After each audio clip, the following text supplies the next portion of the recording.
Marami ang nagulat sa ibinunyag ni Maya Azores, tungkol sa ginawa ng daddy niya kay Jong Hilario. Sa kanilang panayam na uploaded sa vlog ng kapamilya broadcaster na si Karen Davila, nausisa ang dalawa kung paano nagsimula ang kanilang love story. Ibinahagi ng mag-partner na sina Jong Hilario at Maya Azores, ang kwento kung paano sila nagkakilala at nagkaibigan.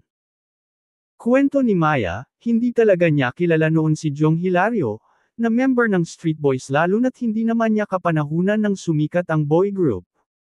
Nagkakilala lamang daw sila nang magsimulang mag-OJT si Maya sa ABS-CBN. Napunta kasi si Maya sa teleseryeng kinabibilangan noon ni Jong na Mara Clara.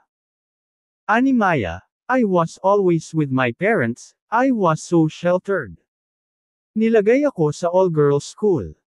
Hindi ako nakakalabas, hindi ako pumaparty. Hindi ko naranasan yung ganung experience. So that was the first time I was able to go out into the world, nung nag-OJT ako sa ABS-CBN. Doon na nagsimula ang love story nila ni Jong nang magkasama sila sa teleserye. Pag-amin pa ni Maya, malayo ang age gap nilang dalawa na 16 years ang agwat, kaya hindi naging madali ang kanilang relasyon. Kaya kinausap ako ng parents ni Maya, kwento ni Jong.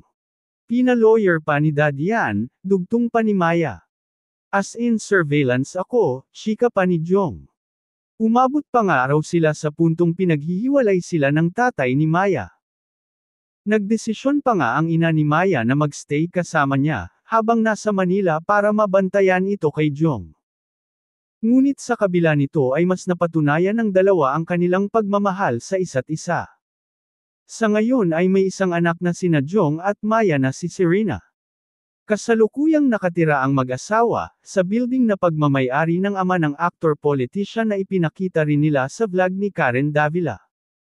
Makikita rin sa social media, ang mga video at larawan ng mag-asawa, kasama ang bibong-bibo nilang anak na si Serena, ang masaya nilang pagsasama.